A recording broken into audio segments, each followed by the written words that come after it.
Welcome to the future. IA, le déclic. La chronique qui vous ouvre les portes de l'intelligence artificielle. Avec Charlotte Meul sur Logos FM. Comprendre aujourd'hui pour agir demain. Bonjour à toutes et à tous, bienvenue dans cette nouvelle émission qui décrypte l'IA sur Logos FM. Aujourd'hui, j'ai le plaisir de recevoir Benoît Pascal, directeur et président du World Festival d'Ambert parmi toutes ses activités. À travers son parcours, son expérience, il va pouvoir nous expliquer quel est son rapport à l'intelligence artificielle, comment il l'utilise aujourd'hui, comment son utilisation peut aussi transformer la manière de piloter des événements, de mieux connaître ses publics et puis comment cela impacte les décisions qui sont faites par la suite. C'est parti pour Y'a le déclic sur Logos FM. Benoît Pascal, pour commencer, je vais vous demander de vous présenter en quelques mots. Bonjour, Benoît Pascal, auvergnat, ambertois. Voilà, j'ai la chance d'être le président du World Festival d'Ambert depuis maintenant une dizaine d'années et surtout à côté de ça, d'être entrepreneur à la fois dans l'événementiel avec l'organisation d'autres événements, mais aussi en tant que consultant en marketing et en digital qui est ma passion depuis le plus jeune âge. Très bien. Et donc, à quel moment, dans toutes ces activités, ou vous, dans votre cheminement personnel, à quel moment s'est fait votre déclic IA ? Je ne sais pas s'il y a réellement eu un déclic IA, parce qu'en fait, j'ai l'impression de toujours y avoir touché, alors sans être un expert IA. Je ne suis pas un mathématicien ou un scientifique, je ne vais pas avoir cette prétention-là, mais j'ai toujours eu affaire à ces outils-là.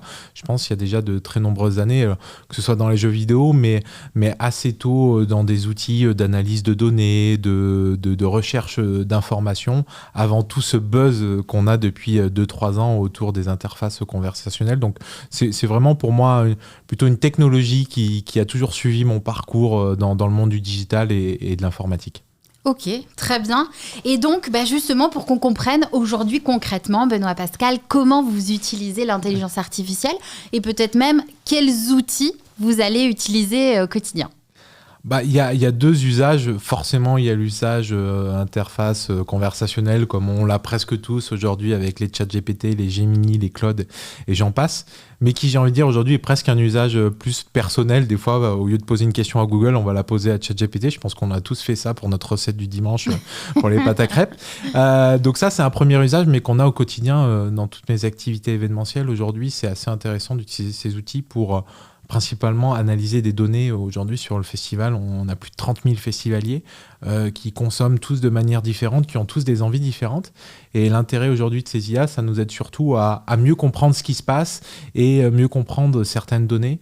Je vais prendre un exemple. Ces dernières années, on s'est rendu compte d'une augmentation croissante de la consommation des softs et des boissons non alcoolisées. C'était souvent quelque chose qu'on sentait par le feeling, mais grâce à différents outils, différentes analyses de la data, de savoir le nombre de consommations par personne, etc., on a pu mettre des vrais chiffres en face d'un sentiment. Donc, il y a surtout un usage comme ça au quotidien, j'ai envie de dire, pour aller conforter des fois des opinions ou des idées et pour aller analyser des choses de manière un peu plus rapide. Ça, c'est l'usage, on va dire, très tendance ou avec tous les outils qu'on connaît. Et puis, il y a un autre usage plutôt technologique, là, où l'IA, elle est intégrée dans plein d'outils qu'on peut utiliser aujourd'hui sur le festival. C'est utilisé sur les sites web, sur les applications mobiles, sur le site internet, sur la billetterie, qui sont plutôt des usages techniques, mais qui permettent soit d'avoir de meilleures performances ou de proposer le bon contenu à la bonne personne. Ou ne serait-ce comme tout le monde aujourd'hui, on est présent sur les réseaux sociaux. Grâce à ces réseaux sociaux et grâce à l'IA qui est derrière ça, les publicités du festival vont pouvoir toucher les bonnes personnes sans non plus les spammer. Donc voilà, c'est un usage qu'on voit moins, mais qu'on a aussi au quotidien sur le festival. Très bien. Et donc justement, pour faire le parallèle cette fois-ci avec votre activité de consultant, est-ce que vous utilisez des IA de manière transparente, c'est-à-dire que vos clients sont au courant, ou est-ce que vous les utilisez, puis ensuite vous partez de cette base pour réutiliser la donnée et puis l'adapter avec d'autres stratégies ? Voilà, comment vous fonctionnez sur ce métier de consultant ? Alors, il n'y a rien de caché. Voilà, je pense pas que ce soit mal d'utiliser ces IA. Il faut les utiliser, mais il faut savoir surtout s'en servir et pas leur faire confiance à 300%, parce que c'est là où on va se tromper. Donc, c'est vrai que dans un usage plutôt de consultant, l'IA vient plutôt dans un temps 2, quand on a déjà cadré une stratégie, cadré un besoin précis. L'IA va surtout être là pour nous faire gagner du temps et aller plus vite. Ça peut être sur de la rédaction, ça peut être sur de la recherche d'idées ou d'informations, ou aussi pour aller comparer des fois deux idées qu'on a. C'est à ça que peut servir l'IA, c'est d'aller plus vite sur la mise en place opérationnelle. Néanmoins, je pense que l'IA et toutes ces interfaces qu'on utilise aujourd'hui, elles vont pas remplacer le volet créatif et le volet stratégique, où là, on est censé avoir une vraie expertise. Par contre, c'est vrai, et pas plus tard que hier, le fondateur de Blablacar le disait, si on a une idée, grâce à l'IA, aujourd'hui, avant, il fallait peut-être mettre 1 an de développement informatique. Aujourd'hui, en 2-3 jours ou une semaine, on peut arriver à avoir ce qu'on a un POC, un Proof of Concept, qui va nous permettre de mettre en place quelque chose. Et c'est là où l'IA est surtout intéressante, et je pense qu'il ne faut pas la cacher, au contraire, il faut en parler et la mettre en avant, mais plutôt dans un temps 2, voilà, pour un usage, un déploiement opérationnel, on va dire, plus rapide. Très bien. Et donc, est-ce que vous avez développé vos propres outils d'IA, peut-être des agents, ou voilà, est-ce que vous avez développé des solutions, ou vous utilisez déjà ce qui existe sur le marché, vous les êtes un peu optimisés? On utilise principalement des outils qui sont déjà existants sur le marché.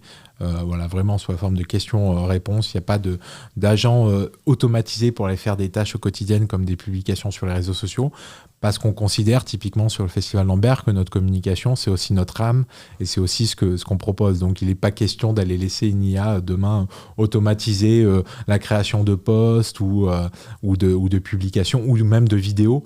D'une part parce que dans l'activité événementielle, qu'est-ce qu'on vend ? On vend avant tout un moment entre êtres humains, en live, en direct, où on peut trinquer, faire des câlins, se taper dans la main. Et donc, ça serait un peu contradictoire si demain, on allait poster que des vidéos qui soient, entre guillemets, fake, mais orientées avec l'IA.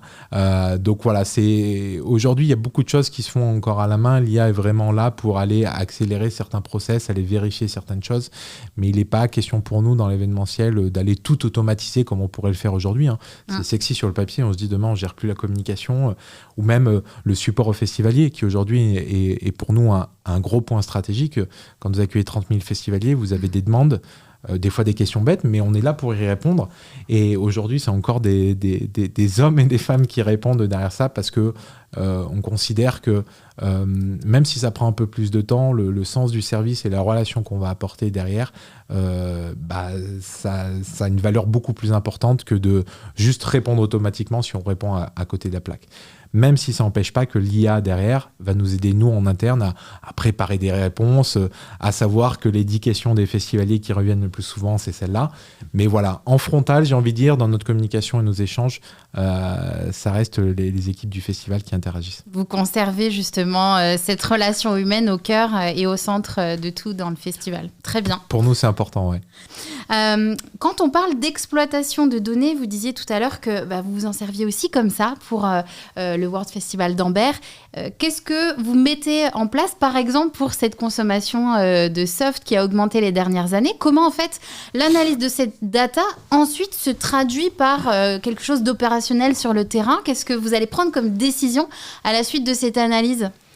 Très simplement, une des décisions qu'on s'était rendu compte l'année dernière, c'est qu'il y avait une volonté du sans-alcool, du soft ou de boissons aussi non sucrées. Parce que vous ferez le test, c'est assez compliqué des fois d'aller boire quelque chose de non alcoolisé et non sucré. Et c'est vrai que grâce à toutes ces données, on s'est rendu compte qu'il y avait ce besoin-là qui émergeait.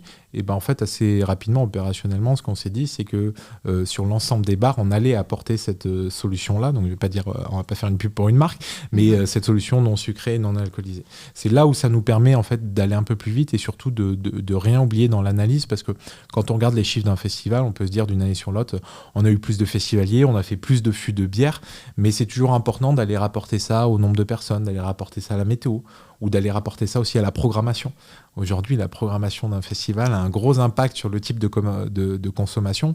Si vous êtes un festival métal ou un festival de rap, vous n'allez pas du tout avoir les mêmes consommations. Donc voilà, l'IA va nous permettre d'aller valider tout ça et d'aller mettre en place opérationnellement des dispositifs, comme là on l'a fait sur le festival, avec une nouvelle offre de restauration et de bar pour le public.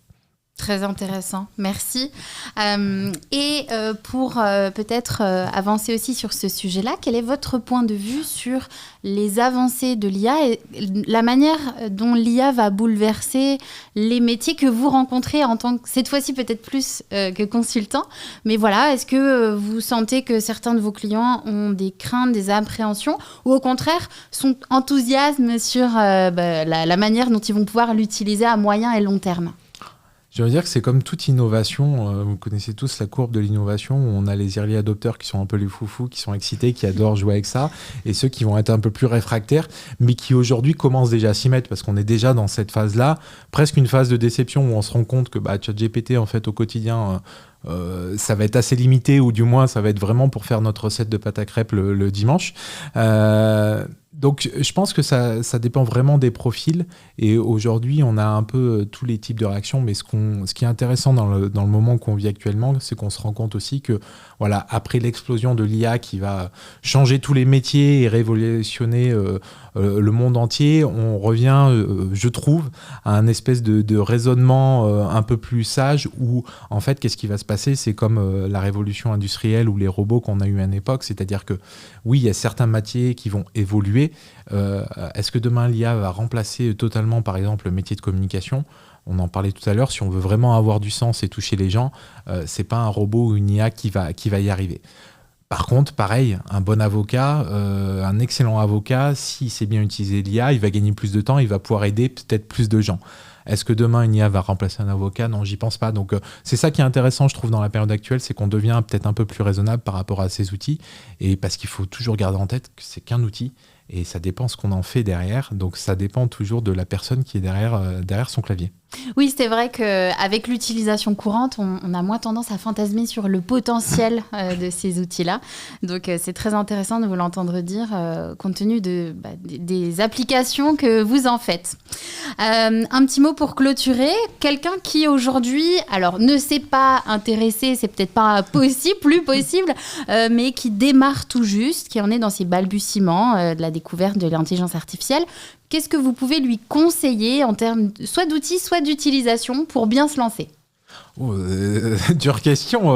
Après, comme toute personne, aujourd'hui, on a tous ces outils qui sont gratuits et accessibles, les ChatGPT, les Claude, les Gemini ou autres, qu'on peut commencer d'utiliser pour s'amuser avec. J'ai envie de dire, je pense que même tout le monde l'a fait. Je crois que même mon père, aujourd'hui, l'a fait et s'amuse avec ces outils-là. Donc, ça peut être la première étape pour découvrir ça.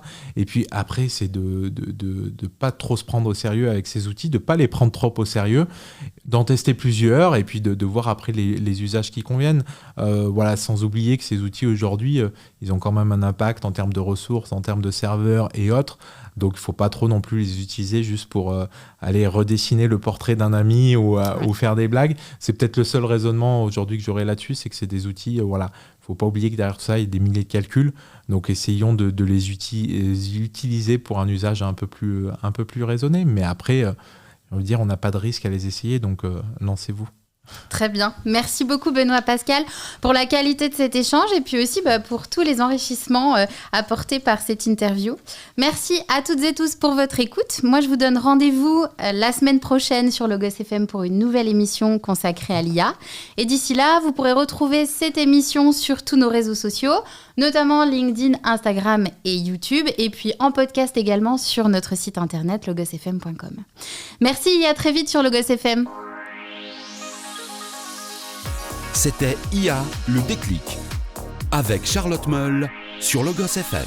L'intelligence artificielle au cœur de vos usages. Gardez une longueur d'avance.